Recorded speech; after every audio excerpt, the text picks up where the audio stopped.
नमस्कार दोस्तों, मैं विजय देवानंद आप सभी का स्वागत करता हूं मेरे यूट्यूब चैनल अभ्यास ऑनलाइन लर्निंग प्लेटफॉर्म में। यह वीडियो फिर से हम डेडिकेट करेंगे करंट अफेयर्स को। करंट अफेयर की इस वीडियो में हम चर्चा करेंगे राष्ट्रीय, अंतर्राष्ट्रीय और छत्तीसगढ़ के कुछ महत्वपूर्ण खबरों पर। मैं उम्मीद करता हूं कि आप सभी को करंट अफेयर का यह सीरीज़ पसंद आ रहा होगा। अगर मेरे यह वीडियो सीरीज़ आप सभी को पसंद आ रहा होगा, तो मेरे इस वीडियो को लाइक करिएगा, मेरे चैनल अभ्यास ऑनलाइन लर्निंग प्लेटफॉर्म को सब्सक्राइब करिएगा और इस वीडियो को ज़रूरतमंद लोगों तक शेयर ज़रूर करिएगा। तो चलिएगा दोस्तों, ज़्यादा वक्त ना गंवाते हुए इस वीडियो को शुरू करते हैं। आगे बढ़ते हैं पहले प्रश्न की ओर, जो कि है मिस इंडिया यूएसए 2024। हाल ही में 18 दिसंबर को भारतीय मूल की अमेरिकी कैटलीन सेनवेनिल को मिस इंडिया यूएसए 2024 का खिताब प्राप्त हुआ। कैटलीन मात्र 19 साल की हैं और इनका जन्म भारत के तमिलनाडु राज्य में हुआ और तमिलनाडु में इनका जन्म चेन्नई में हुआ था। आगे बढ़ते हैं कुछ महत्वपूर्ण तथ्यों की ओर। मिस इंडिया यूएसए 2024 का आयोजन अमेरिका के न्यू जर्सी में किया गया। ध्यान दीजिएगा दोस्तों, ये मिस इंडिया यूएसए 2024 का आयोजन कहाँ किया गया? अगर ऐसा प्रश्न पूछा जाता है तो इस प्रश्न का उत्तर होगा इसका आयोजन अमेरिका के न्यू जर्सी में किया गया। साथ ही साथ इसके आयोजन में जो आयोजक की भूमिका निभाई वो बॉडी थी India festival committee. India festival committee वो बॉडी थी जिन्होंने मिस इंडिया यूएसए 2024 के आयोजन के आयोजक मंडल ये रहे थे। अगले तथ्य की ओर बढ़ते हैं। कैटलीन फिलहाल यूनिवर्सिटी ऑफ कैलिफोर्निया डेविस में सेकेंड ईयर की पढ़ाई कर रही हैं और यह वेब डिजाइनर बनना चाहती हैं।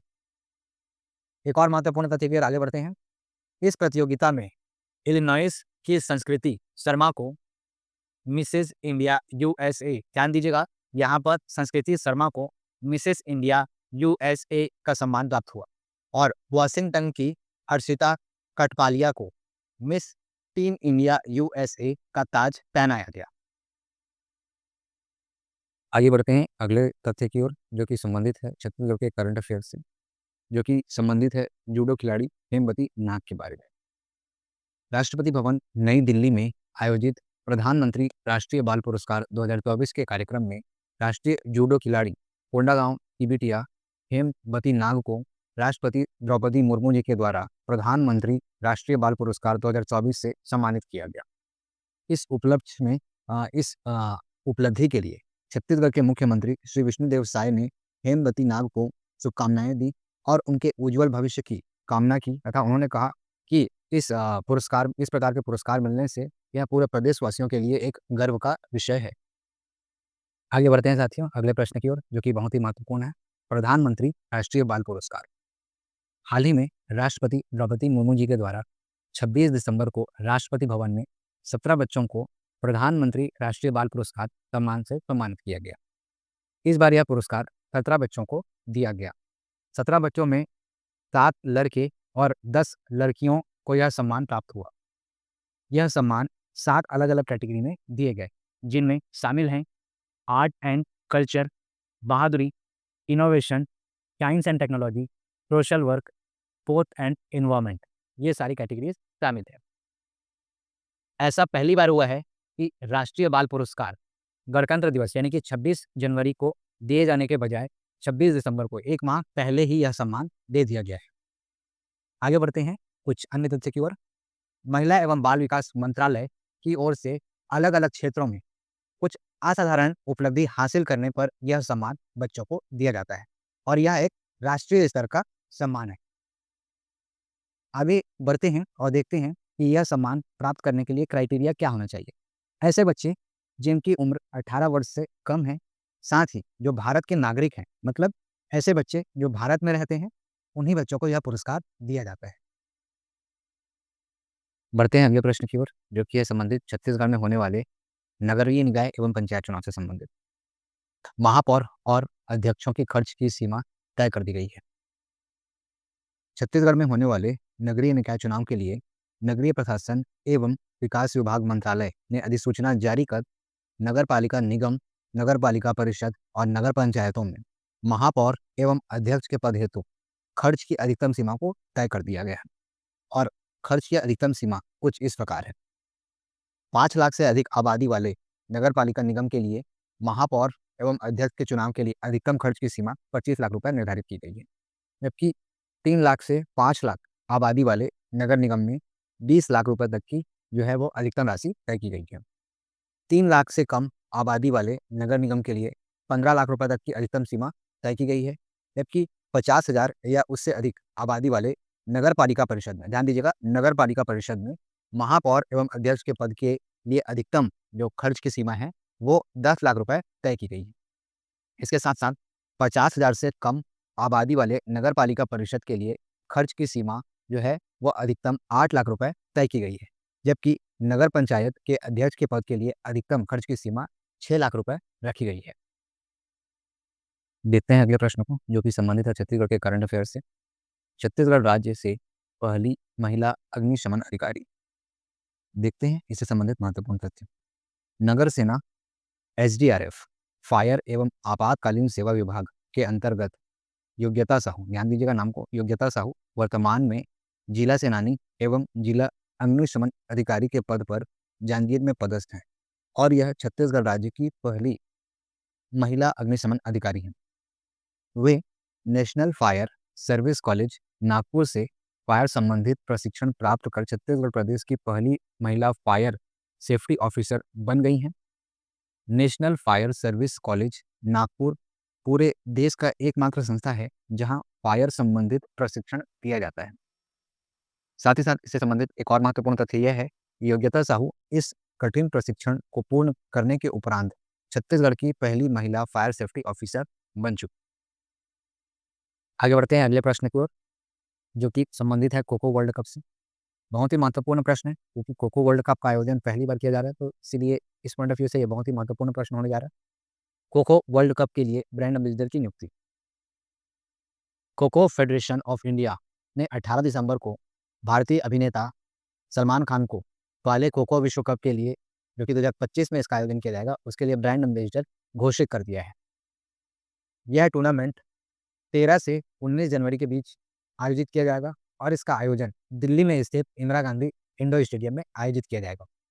पहले खो खो विश्व कप में कुल 24 देश हिस्सा लेंगे। ध्यान दीजिएगा, बहुत ही महत्वपूर्ण तथ्य है यहाँ पर, कुल 24 देश हिस्सा लेंगे और 24 देशों में से 21 पुरुषों की टीम और 20 महिलाओं की टीम इसमें हिस्सा लेंगी। इससे पहले सन 1996 में पहली बार खो खो का एशियाई चैंपियनशिप हुआ था। एक और बहुत ही महत्वपूर्ण तथ्य है इससे संबंधित, साल 1914 में बाल गंगाधर तिलक ने पहली और खो खो के खेल से संबंधित नियमों से संबंधित एक रूल बुक लिखी थी। आगे बढ़ते हैं अगले तथ्य की ओर। वी रामासुब्रमण्यम एनएचआरसी के अध्यक्ष बने। एनएचआरसी मतलब नेशनल ह्यूमन राइट्स कमीशन, जिसे हिंदी में राष्ट्रीय मानवाधिकार आयोग कहा जाता है। तो राष्ट्रीय मानवाधिकार आयोग के अध्यक्ष के रूप में पूर्व न्यायाधीश जस्टिस वी रामासुब्रमण्यम को चुना गया। यह अध्यक्ष का पद, यानी कि एनएचआरसी के अध्यक्ष का पद, इस साल के 1 जून से यह पद खाली था, लेकिन कार्यवाहक अध्यक्ष के रूप में सदस्य विजया भारती सयानी को चुना गया था।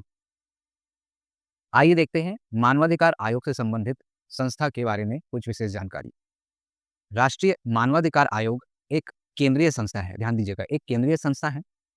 इसमें एक अध्यक्ष और 5 अन्य सदस्य होते हैं। साथ ही साथ अध्यक्ष के लिए जो मतलब वो होता है जरूरी एक तरीके से रिक्वायरमेंट्स होती हैं, वो ये होती है कि अध्यक्ष जो है कोई रिटायर्ड चीफ जस्टिस होना चाहिए। साथ ही साथ मानवाधिकार आयोग के अध्यक्ष का जब चयन किया जाता है तो उसके लिए 6 सदस्यीय एक समिति होती है। इस 6 सदस्यीय समिति में शामिल सदस्य इस प्रकार होते हैं। इसमें प्रधानमंत्री, लोकसभा के अध्यक्ष, केंद्रीय गृह मंत्री, दोनों सदन यानी कि राज्यसभा और लोकसभा में विपक्ष के नेता और राज्यसभा के उपसभापति शामिल होते हैं। आगे बढ़ते हैं साथियों। यूएन इंटरनल जस्टिस काउंसिल के अध्यक्ष, संयुक्त राष्ट्र ने यानी कि यूनाइटेड नेशन ने 21 दिसंबर को जस्टिस मदन बी लोकुर, इसको मदन लोकुर भी कह सकते हैं, मदन लोकुर को इंटरनल जस्टिस काउंसिल के अध्यक्ष के रूप में नियुक्त किया। लोकुर को 4 साल के कार्यकाल के लिए नियुक्त किया गया है और इनका कार्यकाल 12 नवंबर 2028 तक रहेगा। 12 नवंबर 2028 को इनका कार्यकाल खत्म हो जाएगा। इंटरनल जस्टिस काउंसिल के सदस्यों की नियुक्ति यूएन के सेक्रेटरी द्वारा की जाती है। यूएन असेंबली ने संयुक्त राष्ट्र के जस्टिस सिस्टम को बेहतर बनाने के लिए इंटरनल जस्टिस काउंसिल की स्थापना की थी। आगे बढ़ते हैं साथियों अगले तथ्य की ओर, जो कि बहुत ही महत्वपूर्ण प्रश्न है। भारत के प्रधानमंत्री नरेंद्र मोदी को मिला कुवैत का सर्वोच्च सम्मान। प्रधानमंत्री नरेंद्र मोदी को कुवैत का सर्वोच्च सम्मान order of Mubarak Al Kabir सम्मान से सम्मानित किया गया है। उन्हें यह सम्मान अपने कुवैत दौरे के दूसरे दिन प्राप्त हुआ। Order of Mubarak Al Kabeer Kuwait का एक नाइटहुड ऑर्डर सम्मान है। ध्यान दीजिएगा दोस्तों, यह सम्मान कुवैत से संबंधित है। अगर आपसे पूछा जाए कि order of Mubarak Al Kabir सम्मान किस देश से संबंधित है, तो वो कुवैत से संबंधित है। साथ ही साथ आगे बढ़ते हैं अगले तथ्य की ओर। यह सम्मान इससे पहले बिल क्लिंटन, प्रिंस चार्ल्स और जॉर्ज बुश जैसे दिग्गज नेताओं को मिल चुका है। प्रधानमंत्री नरेंद्र मोदी को किसी देश से प्राप्त होने वाले अंतर्राष्ट्रीय सम्मान के क्रम में यह 20वें क्रम का सम्मान है। ध्यान दीजिएगा दोस्तों, अंतर्राष्ट्रीय सम्मान के क्रम में यह 20वें क्रम का सम्मान है, जो कि प्रधानमंत्री नरेंद्र मोदी जी को प्राप्त हुआ है। अब बढ़ते हैं साथियों, बहुत ही महत्वपूर्ण प्रश्न है, मोस्ट इंपॉर्टेंट क्वेश्चन है ये। उत्तराखंड में लागू होगा यूसीसी। उत्तराखंड में अगले साल यानी कि 1 जनवरी 2025 से यूनिफॉर्म सिविल कोड, जिसे समान नागरिक संहिता कहा जाता है, वो लागू होने जा रहे हैं। और यह उत्तराखंड पहला ऐसा प्रदेश होगा जो आज़ादी के बाद जहां यूनिफॉर्म सिविल कोड लागू होने जा रहा है। इससे पहले, आज़ादी के पहले भारत में गोवा वो राज्य है जहां यूनिफॉर्म सिविल कोड लागू है, लेकिन यह यूनिफॉर्म सिविल कोड गोवा में पुर्तगाली समय से लागू किया गया है। मतलब भारत की आज़ादी से पहले गोवा में यूनिफॉर्म सिविल कोड जो है वो लागू है। आगे बढ़ते हैं दोस्तों, यूनिफॉर्म सिविल कोड अगर प्रदेश में लागू कर दिया जाता है, इसके बाद जो बदलाव होंगे उस पर देखते हैं।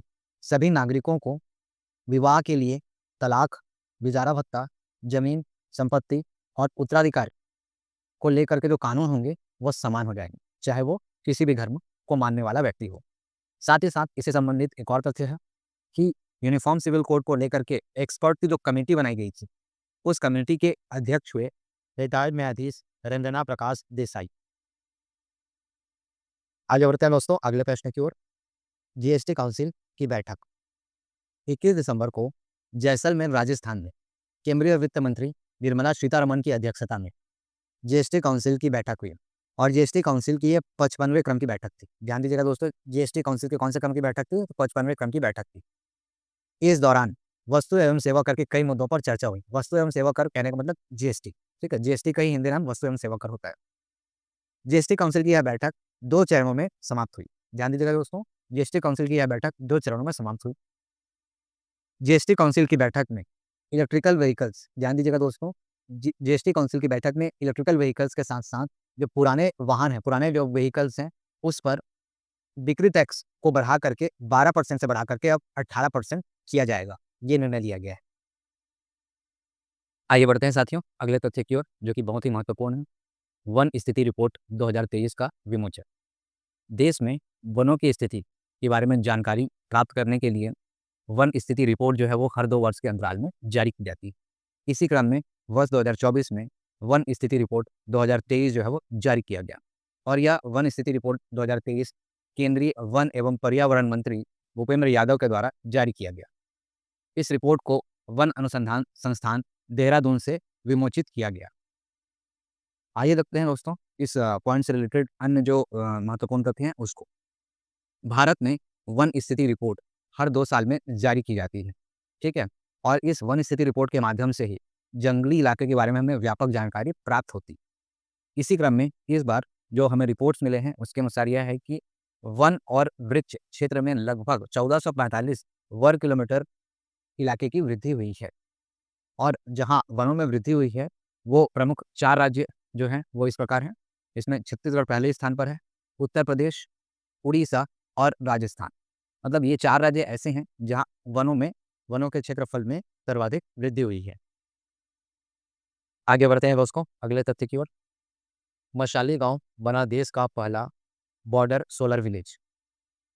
गुजरात के बनासकांठा जिले, ध्यान दीजिएगा दोस्तों, बनासकांठा जिले का मसाली गांव देश का पहला सीमावर्ती सौर गांव के रूप में घोषित किया गया है। इस प्रोजेक्ट में लगभग 1 करोड़ और 16 लाख रुपए खर्च हुए। गुजरात का जो मशाली गाँव है, यह पाकिस्तान से केवल और केवल 40 किलोमीटर की दूरी पर ही स्थित है। आगे बढ़ते हैं दोस्तों अगले तथ्य की ओर। भारत की महिला अंडर 19 टीम ने जीता एशिया कप का खिताब। भारतीय वुमेन्स क्रिकेट टीम की अंडर 19 टीम ने एशिया कप का खिताब जीत लिया है। यह अंडर 19 एशिया कप का पहला एडिशन है जिसे भारत की महिला टीम ने जीता। इस खिताब के लिए फाइनल मैच में भारत ने बांग्लादेश को 41 रन से हराया। साथ ही साथ विमेंस अंडर 19 एशिया कप का आयोजन रविवार को 22 दिसंबर को इसका आयोजन किया गया और इसका आयोजन मलेशिया की राजधानी कुआलालंपुर में हुआ। आगे बढ़ते हैं साथियों अगले तथ्य की ओर, जो कि है नो डिटेंशन पॉलिसी से संबंधित। सरकार ने नो डिटेंशन पॉलिसी को किया खत्म। अब कक्षा 5वीं और 8वीं में पढ़ने वाले बच्चे जब एग्जाम में फेल हो जाएंगे तो फेल होने की स्थिति में उन्हें आगे की कक्षा में प्रमोट नहीं किया जाएगा। ठीक है। साथ ही साथ पहले इस नियम के तहत जो है फेल होने वाले स्टूडेंट को भी आगे कक्षा में प्रमोट कर दिया जाता था। लेकिन अब जो है नए फैसले के तहत यह निर्णय लिया गया है कि जो भी स्टूडेंट अगर फेल हो जाता है तो फेल होने की स्थिति में 2 महीने के भीतर उन्हें दोबारा परीक्षा देने का मौका जो है वो दिया जाएगा। अगर दोबारा मिले मौके में अगर वह स्टूडेंट फेल हो जाता है तब उसे आगे की कक्षा में प्रमोट नहीं किया जाएगा। ऐसा इसलिए किया जा रहा है क्योंकि नई शिक्षा नीति के तहत स्टूडेंट्स को सीखने की क्षमता को बढ़ाया जा सके और बेहतर बनाया जा सके, इसीलिए नो डिटेंशन पॉलिसी को समाप्त किया जा रहा है। आगे बढ़ते हैं महत्वपूर्ण तथ्य की ओर, जो कि है जागो ग्राहक जागो ऐप लॉन्च किया गया, इस पर आधारित है। राष्ट्रीय उपभोक्ता दिवस यानी कि 24 दिसंबर के अवसर पर केंद्रीय उपभोक्ता के कार्य मंत्री प्रहलाद जोशी ने जागो ग्राहक जागो ऐप, इसके साथ साथ जागृति ऐप और जागृति डैशबोर्ड को लॉन्च किया। इस ऐप को लॉन्च करने के पीछे उद्देश्य यह है कि ई कॉमर्स प्लेटफॉर्म में डार्क पैटर्न या फिर ई कॉमर्स प्लेटफॉर्म में जो फ्रॉड होते हैं और जो गड़बड़ियां होती हैं उन गड़बड़ियों की पहचान करके उपभोक्ताओं को उसके बारे में जागरूक करना तथा सुरक्षित करना इसका उद्देश्य है। इस साल उपभोक्ता दिवस के अवसर पर जो थीम रखी गई है वो है virtual hearing and digital access to consumer justice. एक और महत्वपूर्ण तथ्य पर ध्यान देते हैं दोस्तों, AI इनेबल्ड राष्ट्रीय उपभोक्ता हेल्पलाइन 2.0 की भी शुरुआत इस साल की गई। बढ़ते हैं अगले प्रश्न की ओर, जो कि संबंधित है बाल्ड ईगल अब होगा अमेरिका का राष्ट्रीय पक्षी। अमेरिका में 240 वर्ष से अधिक शक्ति का प्रतीक रहे बाल्ड ईगल को राष्ट्रीय पक्षी घोषित करने का निर्णय लिया है। इसी क्रम में राष्ट्रीय पक्षी घोषित करने के लिए अमेरिका के राष्ट्रपति जो बाइडेन ने संसद द्वारा उन्हें भेजे गए प्रस्ताव के उस विधेयक पर हस्ताक्षर कर दिया है जिसमें संयुक्त राज्य की संहिता में संशोधन करके बाल्ड ईगल को राष्ट्र पक्षी के रूप में नामित किया गया है। तो फिलहाल आज के वीडियो में बस इतना ही। मैं उम्मीद करता हूँ कि इस वीडियो के माध्यम से आप सभी को करंट अफेयर्स की महत्वपूर्ण जानकारी जानने को मिली होगी। आप सभी को यदि मेरा प्रयास पसंद आ रहा होगा तो मेरे चैनल अभ्यास ऑनलाइन लर्निंग प्लेटफॉर्म को सब्सक्राइब करिएगा, इस वीडियो को लाइक करिएगा और इस वीडियो को शेयर भी करिएगा अपने दोस्तों के साथ ताकि अधिक से अधिक लोग सब्सक्राइब करके मेरे चैनल से जुड़ सकें। आप सभी ने इस वीडियो को पूरा देखा, इसके लिए आप सभी का बहुत बहुत धन्यवाद। जय जोहार, जय छत्तीसगढ़।